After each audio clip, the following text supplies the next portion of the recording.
LGV's arts commerce and science college Malegaon city department of Urdu and Persian की जानिब से मैं प्रोफेसर सादिया परवीन निहाल अहमद आप लोगों के सामने उर्दू नज़्म का इर्तिका पेश करना चाहती हूँ। सबसे पहले हम देखेंगे कि नज़्म किसे कहते हैं। नज़्म की तारीफ़ इस तरह से बयान की जाती है कि नज़्म से मुराद शायरी की वो असनाफ़ और असालीब हैं जिनमें किसी ख़ास मौजू को तसलसल के साथ इजहार ख़याल किया गया हो। मतलब ये कि एक मौजू नज़्म का मुकर्रर कर दिया जाए और फिर उसी के मौजू तमाम अशआर तमाम मिसरे गर्दिश करते रहते हैं और इस तरह से एक पर्टिकुलर टॉपिक को लेकर पूरी नज़्म पेश की जाती है। नज़्म के असालीब में हम देखते हैं कि मुख्तलिफ़ तरीक़ों से नज़्म पेश की जाती हैं जैसे मुखम्मस, मुसद्दस, क़ता, तरकीब बंद या तरजीह बंद।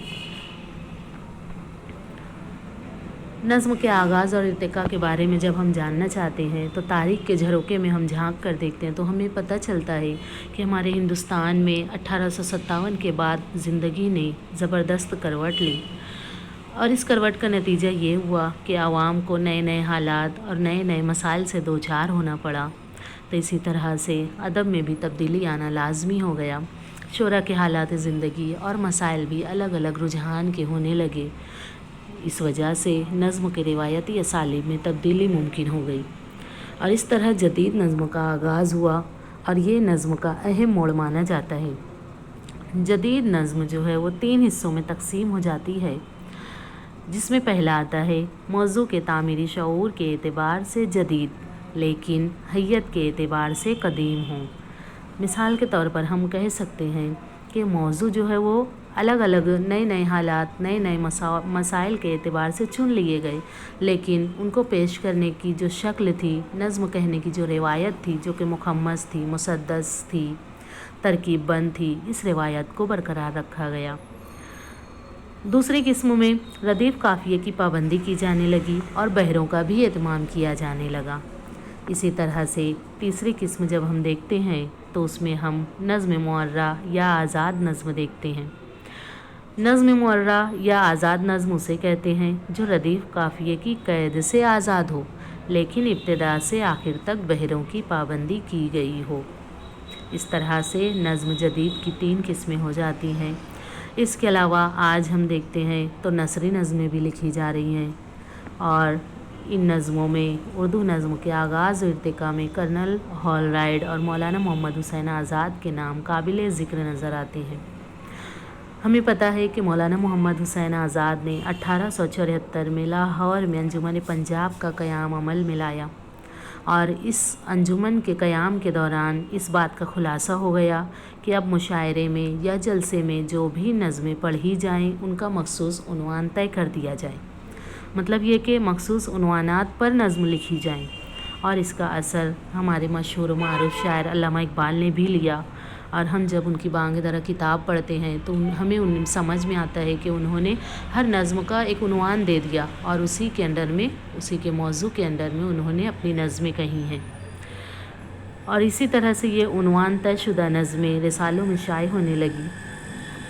और 1874 में हाली ने अंजुमन के जलसों में उन्वान के तहत नज़में पढ़ना शुरू की।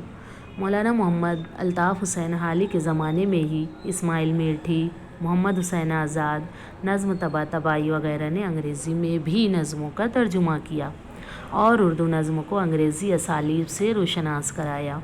इस तरह से जदीद नज़्म के लिए फ़िज़ा और भी ज़्यादा साजगार होती गई। 19वीं सदी के अवाखिर और 20वीं सदी के आगाज़ में भी अब्दुल हलीम शरर के रिसाले दिलगुदाज और अब्दुल कादिर के रिसाले मखज़न ने भी अहम किरदार अदा किए।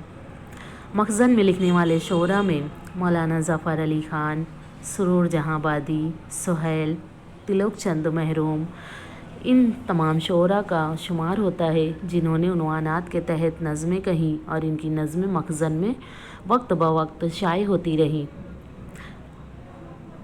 देखा जाए तो नज़्म को ज़हनी बेदारी और वतन परिस्ताराना जज्बात का आईनादार भी कहा जाता है और इस मकसद की गमाज़ी करती हुई नज़में हैं जिनमें शोरा हैं इकबाल, चकबस्त और अल्लामा शिबली नोमानी। 1916 کے روس کے اشتراکی انقلاب کی کامیابی سے مزدور طبقہ جو ہے بہت ہی زیادہ عروج پر پہنچ چکا تھا، اور اس کا نتیجہ ہندوستان کی سیاسی، عوامی اور مذہبی تحریکات پر بھی پڑا، اور یہی وجہ ہے کہ اس کا بھرپور اثر یہاں کی عوام نے لیا۔ عوام کے ساتھ ساتھ یہاں کے شعراء نے بھی اپنی نظموں میں اس اثر کو واضح کیا، جن میں جوش ملیح آبادی، سیماب اکبر آبادی، حفیظ جالندھری، ساغر نظامی، اختر شیرانی، ڈاکٹر دین محمد تاثیر ان کا شمار ہوتا ہے۔ اسی طرح سے آگے نظم چلتے ہوئے مغربی فن سے بھی متاثر ہوئی، اور اردو نظم کو نئے سانچے میں ڈھالنے کا کام مغرب نے ادا کیا، اور اس دور میں اردو نظم قومی زندگی کے بدلتے ہوئے رجحانات کا مظہر بھی ثابت ہوئی، فرد کے بدلتے ہوئے افکار و کردار کا آئینہ بھی ثابت ہوئی۔ عبدالرحمن بجنوری اور ڈاکٹر تاثیر، انہوں نے بھی نظم کے اسالیب کو سنوارا اور نکھارا۔ ترقی پسند تحریک کے زیر اثر بھی جزیات اور اہلیت میں خوشگوار تبدیلی کی گئی۔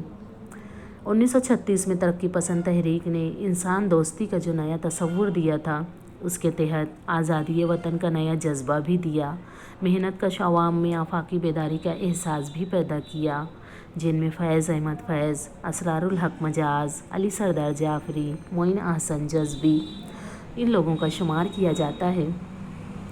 حصول آزادی کے بعد ہمیں پتہ ہے کہ ہمارا ہند دو حصوں میں تقسیم ہو گیا، ہندوستان اور پاکستان۔ ہند و پاک کے لوگوں کی زندگی نئے تصورات اور نئے تجربات سے بھی دوچار ہوئی، نئے حقائق اور نئے مسائل بھی سامنے آئے، داخلیت، خود کلامی اور لب و لہجے کے دھیمے پن سے فنکارانہ کام بھی اس میں شروع کیا گیا، نئے الفاظ، رجحانات اور علامتیں بھی استعمال کی گئیں۔ اس طرح سے پاکستان میں نظم و شعراء میں ابن انشا، عزیز خالد، مجید امجد، عزیز حامد، ان تمام لوگوں نے اردو سرمایہ میں گراں قدر اضافہ کیا۔ اسی طرح سے ہمارے ہندوستان میں اختر الایمان، حبیب الرحمن، بلراج کومل، وحید اختر، ان شعراء نے ہندوستان میں نظموں کو عروج پر پہنچا دیا۔ غرض کے دور حاضر کی نظم دنیا کی زندہ اور ترقی یافتہ زبانوں کے جدید ترین تجربات، موضوعات اور خیالات سے ہم آہنگ ہے۔ اس طرح سے ہم نے جائزہ لیا اردو نظم کے ارتقاء کا۔ شکریہ۔